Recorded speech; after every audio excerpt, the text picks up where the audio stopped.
Hello everyone. In this quick tutorial, we will show you how to import Excel data into Zoho Books. Whether we are uploading customer details, invoices, or products, this guide helps us transfer data quickly and accurately. Let's get started.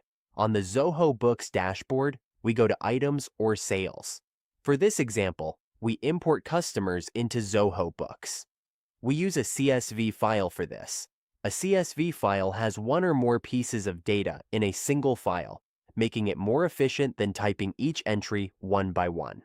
By uploading the file all at once, we save time. Here is a sample of the CSV file we use to import data into Zoho Books.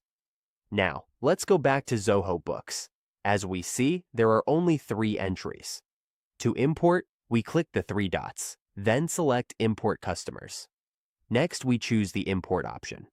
We select CSV, TSV, or SMS. This is how we import files.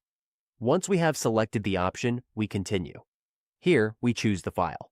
We select our CSV file and then open it.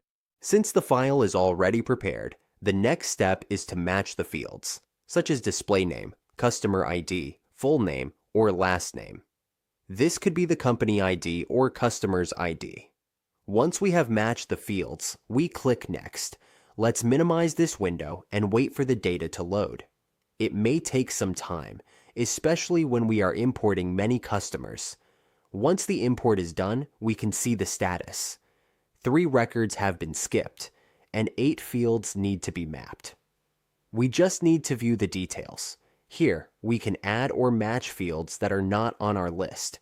If we want to continue, we simply proceed. Let's wait again. Now, the import is complete. We can see that contacts have been imported to Zoho Books. That's how we import Excel data into Zoho Books. It's simple, fast, and saves a lot of manual work.